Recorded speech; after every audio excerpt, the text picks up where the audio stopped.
This is a fun night. This guy's a German comedian all the way from Germany, and he's a good friend. He's a good friend of mine. You know, he's been in here once before, like 6 months ago, and he's very, very funny. By the way, he's like the second best German comedian, which isn't fucking difficult. So, are you ready for the very first comedian of the second half?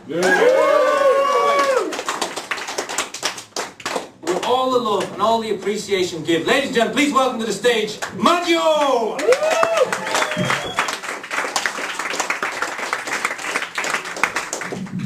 Yes, hello. I'm maggio and I came all the way from Germany to meet you. I hope that's mutual, but I'm aware that I'm not the first German that you'll ever come across. As a nation, we're very hard to miss when we go abroad, even if it's a friendly visit. We're tall, handsome, usually carrying a massive backpack full of equipment, towels mainly. But yeah, no, we're a friendly bunch, don't worry. And I can tell what you're thinking. You're thinking, he's German, he's a comedian, he's going to talk about the war. Like all the German comedians. Both of us, Aidan. But you'd be mistaken, I'm not. I never do that. I want to talk about you. I want to meet you. I came here to meet you. I want to find out what's in your head, on your mind. And I want to talk about the thing that matters most to you. My job. I am a nuclear engineer. Woo! The thinking lady's sex magnet. Albeit of the same polarity. So, the closer I get, the stronger she is repelled. But I don't care. My job offers enough opportunity to go abroad and pay for it. Oh, only joking. But it does offer a lot of opportunity. Actually, I'm invited to work in the strangest and most fascinating, but also quite underdeveloped countries. I worked in Israel, in Iran, in Iraq. Close one. And that's because engineering is an international language and today is understood in most countries in the world. It's very much like the Catholic Church used Latin throughout Europe. Mind you, the priests still have their own international language and they diligently groom it. And it's carefully handed down from generation to generation, from father to altar boy. I know, it's a sensitive subject and I'm not going to touch on it. Certainly not in Ireland, of all places. That would be like carrying coal to Newcastle, or like sending snow to the Eskimos, or like dumping nuclear waste in the Irish Sea. Leave that to the professionals, nuclear engineers. The future is bright once we ignite. But it's not all an X-ray of sunshine. Remember, these countries are run by megalomaniacs, small-time Hitlers with a big Napoleonic complex. You laugh.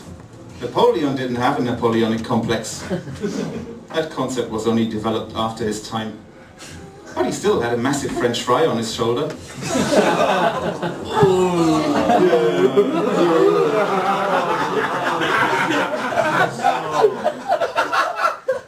Anyway, these dictators, they do their level best to run down their countries, to make sure that nothing works the way you expect it. Well, some of them still have gravity. Well, I put that in for my colleagues. Science. But it's quite hard to live in a third world country.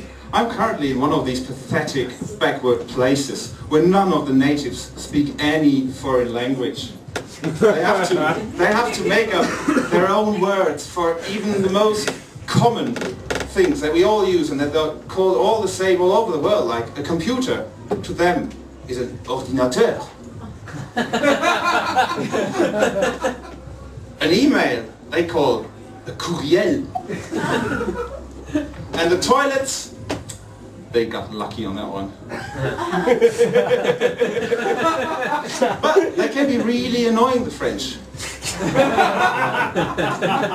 There's no joke to that. Just look at the way they're counting. It's fine, up to 10. They even have a word for 20, 30, 40, 50, 60, but then no word for 70. That's 60 plus 10. 70. 80. What's that? 4 times 20. 80. 90. That's 6 times 17. Yeah, they're not great at maths either. Which incidentally makes them crap engineers. But they have their shifty ways, the French. So what they do is, whenever they come up with one of these nightmare engineering things, they just put on some flashy design to sell it. They even coined words for that. So instead of saying, oh, it's a shiny piece of technical junk that only looks good until you look at it, they just call it a Peugeot. And if it doesn't even look good, it's a Renault.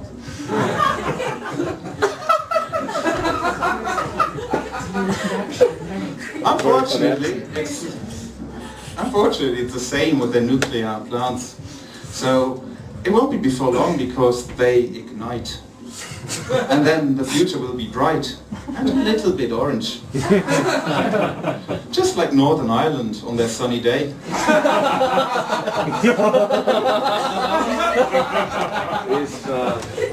Yeah, done my research.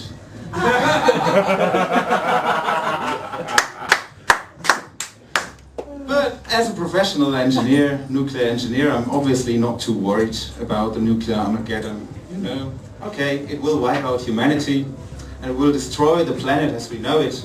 But look at the bright side. It will also rid of all the really annoying things in this world. All the Peugeots, the Renaults, and the people who make them. The future's bright! Good night!